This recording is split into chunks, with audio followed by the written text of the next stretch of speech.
Hey everyone, so One Piece chapter 1069 just came out, and this was the chapter that I think raised everybody's expectations for Egghead Island, because we weren't really sure if this was going to be the climax, this battle between Luffy versus Lucci. We weren't sure if it was going to be a one-shot, if Luffy was just going to walk over Lucci. We weren't sure how CP0 was really going to put up a fight when they seemed so outmatched and outnumbered. But with this chapter, it seems like not only is Lucci not going to go down easily, he is just the start of the Straw Hats' problems, and I think that this officially makes the final saga of One Piece the hottest start to any saga we have ever had in the entire story, which I'll be breaking down by the end of this video. And before we get into it, I want to remind you all of something way cooler than even this chapter, which was the epic battle on the roof of Onigashima between the Yonko and the Worst Generation, which you can get on your own wall in this beautiful art style with this masterpiece by artist Waffalo. Waffalo actually partnered with me to make this poster available in the Morge store. So if you're looking for Christmas gift ideas or just something amazing for yourself, well, this poster is made with premium paper stock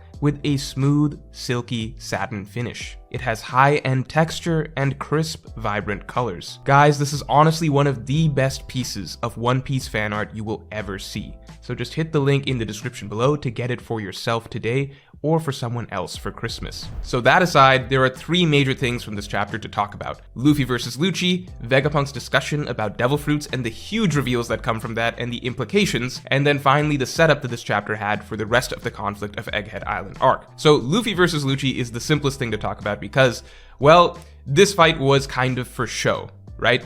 Luffy versus Lucci, the first time around back in Enies Lobby, was of course my personal favorite fight in the entire series. And this time around we're getting some nice nostalgia. It's cool to even see Lucci having gotten his own power-ups and everything like that that seemingly mirror Luffy's, at least visually, with Lucci even having the sort of Black Aura-esque visuals around him the same way that Luffy does. It's a little odd to me. I think we can go into all sorts of questions about why Kaido and the Beast Pirates did not reveal Awakening in the same manner that Lucci did, and Luffy seems to be using it very casually, so it doesn't seem as though there's a real reason. We could go on all day about why we did not see Awakenings in Wano, I guess, from the Beast Pirates, but that's not the point here. I think it was really cool that Oda gave Lucci this new transformation, and that he made Lucci, I guess, not just roll over and die immediately from Luffy trying, even in the slightest, because at this point, Luffy's a Yonko. We've seen him fighting Kaido. We've seen him, forget Gear 5th and the Nika Devil Fruit and everything like that. We've seen Luffy in just base form splitting the sky with Kaido very much with, the level of strength of an Emperor. So to see Lucci not go down easily here, at least not in a single chapter, that alone I think is very, very impressive. But at the end of the day, I do feel like this fight is more so for show. As some of my viewers kindly discussed with me on stream, this seems more so important to be a showcase specifically for Vegapunk and to an extent the rest of the crew, for them to be able to see with their eyes for the first time Gear 5th, because this leads to Vegapunk's explanation, one of the most important explanations in the entire series, of course, regarding what the essence of devil fruits are. And I have personally always been one person who never truly wanted a real explanation for devil fruits. I enjoyed the concept of them, just playing into sort of the romantic or unsolvable aspects of the One Piece world. Like, I don't need to know why every single island has some sort of a magical twist to it or something like that. Like, why is Apu running on thin air on that one island during post-time skip, things like that. Why does Raijin Island always have lightning coming down on it? There are certain aspects to the One Piece world that I just have always enjoyed just being there and being part of a romantic fantasy world, right?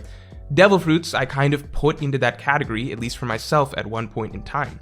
However, the explanation that we got for devil fruits in this chapter, I think fits so well with the ideas of One Piece that I love that is the actual canonical reason that we've got all of these crazy zany abilities that we have, because it fits, at least it fits into the idea that there is a sort of fantastical source from them, a sort of mystique, a sort of dreamlike essence to what devil fruits are that can't be fully explained, at least not just yet, or not purely through science as far as we can know. It plays into the idea of a fantastical world where anything can happen, even these magical fruits that play that are spawned from the desires and wishes of people, I think that fits brilliantly into what you would wish the explanation for devil fruits kind of would be, without throwing off or making the world of One Piece, I guess, a bit too rigid or technical, if that makes sense. It's in fact the opposite of that. And I think I've gone too far into explaining that already when I wanted to talk a bit more about Luffy versus Lucci, but I'm going to save more discussion on everything that we got about devil fruits from this chapter for a separate video,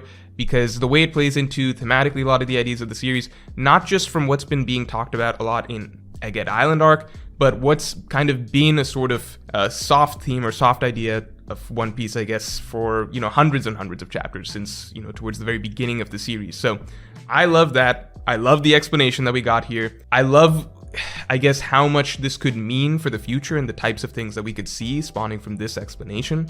But for the moment, I'm going to save all that for a separate video. Going back to Luffy versus Lucci, I'm happy that Oda did not make Lucci look terrible. I am surprised that Lucci is not just getting run over, because, the fact that he's even able to clash with Luffy and not immediately lose the clash, that's pretty impressive. To me, it seems out of Lucci's, I guess, punching range, but Oda says it's not, so it's not. I would assume that Luffy is not using Advanced Conqueror's Haki here for whatever reason, because if he was, then his fist would not be touching Lucci's. We've seen Advanced Conqueror's Haki clashes before, so I'm assuming that Luffy's not using it here. But, at the end of the day, this fight seems more to be a showcase than anything, so however Oda wants to play Luffy having fun, toying around with Lucci, it is what it is. I also like the fact that, I put out a Lucci video very recently, and one of the big things that I harped on there was not just that Lucci is a great fighter, one of the most talented fighters in the One Piece world. I think that we kind of really have to give him props for that at this point, because the growth rate that Lucci must have had to have trained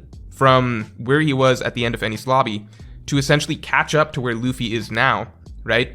Keep in mind that Luffy right now is hot off of several major power-ups that he got all over the course of a single arc, right? So over the course of Wano, he learned advanced armament, both levels of advanced armament, he learned advanced conqueror's haki, and then he got Devil Fruit Awakening of a legendary fruit at the end of it all. So most of, I would say a tremendous portion of Luffy's growth happened all in the span of a couple weeks, right? So sure, he might be showing Lucci up right now, but if you take Luffy right out of the time skip and threw him at Lucci right now, I don't know if it would go that well for Luffy.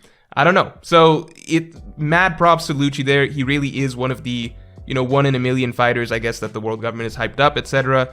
There's a reason that Lucci's name was very legendary even outside of CP9. If you guys remember, there was a conversation between Moria and Kuma at Thriller Bark, and both of them were heralding Lucci's strength and talking about how shocking it was that Luffy was able to take him down. So I think that this chapter really made Lucci look good. It showed that his growth rate was probably higher than anybody really expected. But the big thing that I thought was really cool was him taking out Sentomaru at the end. Not just because it made for an amazing panel.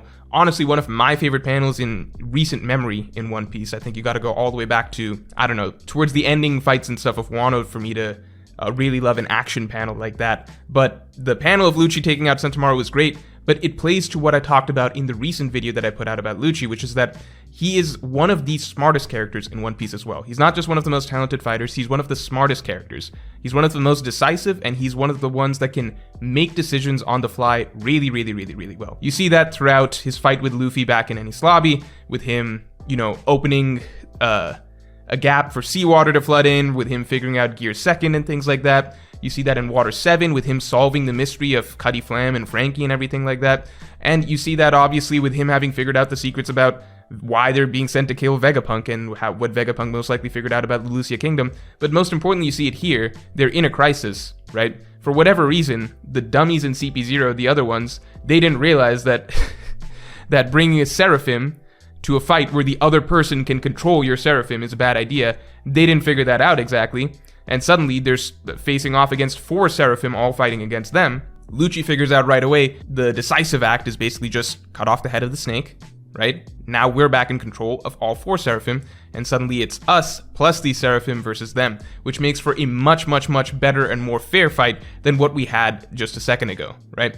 So that's I think in the world of One Piece where Oda does have, I talked about this on stream, Oda does make characters go through some degree of, you would say, plot-induced stupidity, very often, just because he needs to make certain things work. For example, them bringing Seraphim Kuma, even though Vegapunk and Sentomaru can control Seraphim Kuma against them, and them having conveniently forgot that. Stuff like that happens in One Piece just because the plot needs to move in a certain way. So it's very refreshing to have characters like Lucci who can quickly solve through and cut through that BS very quickly and reverse the situation on a dime. So I think I appreciated what we got out of Lucci from this chapter from start to finish. The last stuff to talk about is Kizaru is showing up. So this is interesting because I don't expect Lucci to last that much longer against Luffy. If he does, I would be shocked. I hope that Luffy is past having to really struggle with Lucci at this point. He's giving him a fight, good stuff, but I hope that it doesn't really become that difficult of a fight for Luffy. I would love to see Kizaru versus Luffy, or Kizaru versus the other Straw Hats. One thing that people from my stream pointed out that I thought was really a brilliant observation is that right now we're about to have Kizaru, Sentomaru, and Kuma, right, all on the same island. All three of them, the three characters that devastated the Straw Hat crew back at Sabaody, gave them their most significant and traumatizing loss in their entire history as a crew, right? The single incident that probably shaped them as a crew more than anything else. For Luffy individually, it was Ace, but for the crew as a whole, it was Sabaody. And now that they have stepped up as Yonko, it would be so cool and be such a amazing moment or milestone of how far they've come if they get to face those three characters in the same location again, right? Kizaru, Kuma, Sentomaru. Obviously, it seems like Sentomaru's not going to be a villain, but just the sense that we're going to get to see them, the Straw Hats, now as a Yonko crew, with that same lineup, at least in the same location as them. And this time, I don't think they're going to be pressed. This time, I think that they're going to have full control over the situation, most likely, and they're going to get to show out and shine, right? And on top of that, this time they've got more odds against them. They've still got CP0 there to worry about, mainly Lucci. And they've got the Seraphim, which I think could make for some very interesting matchups. But I think it's just amazing that setup that we once had, and you even had Luffy. I went back and read. You even have Luffy, I think, after he escaped from the Amazon Lily prison and was running around the island and stuff, he was thinking to himself, one day we're going to surpass them all. We're going to surpass Kizaru, Kuma, and Sentomaru. He had all those three in mind, right? He's like, one day we're going to be ahead of them. So you fast forward 2 years, the Straw Hat crew, now a Yonko crew, right? They've made it to the big leagues. I would love to just see that encounter played out again with this cast of characters again. And sure, give Kizaru the Seraphim on his side. Let's see if it makes a difference. I think that makes for such an exciting premise to Egghead Island. And the last thing I'll talk about is that Egghead Island, just as the start to the final saga of One Piece, hottest start to a One Piece saga ever, right? Can you think, like, even if you compare to Sabaody Archipelago, which was a really hot start to Marineford, even that started really slow with the Flying Fish Riders and saving Kami and everything like that. There's not a single arc I can think of in One Piece that has had, in the span of the first, 8-9 chapters, this level of lore reveals, right? How much we've learned, the characters we've been introduced to, Vegapunk, right? On top of that, the action we've had, we've already gotten Law versus Blackbeard happening on the side.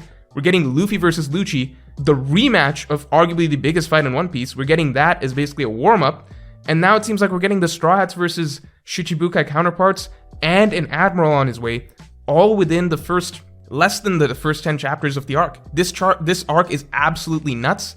Even if I compare to something like Zou, which I thought was a great start to the Versus 4 Emperors saga, Zou was mainly exciting as a lore-heavy arc. We've already gotten most of the equivalent of the type of lore that we had in Zou already smushed into the last 3 chapters or so, and now we're getting action that you really wouldn't expect outside of, I don't know, the finale to something like a Wano or like a Whole Cake Island, or honestly not even a Whole Cake Island, right? Really just like this is a top tier stuff that we're seeing right here. So I don't know, I'm really hoping that the rest of the final saga of One Piece plays out with this same sort of, I guess, tempo and this same level of content chapter after chapter, but I'm loving this arc so far, and I'm loving this final saga so far. And finally, let me just give a quick shout out to a voice from the community. So the community voice is the best messages submitted from my top tier of patrons. So today, Dave Sukran is saying that stories, legends, and fables are all part of the collective imagination.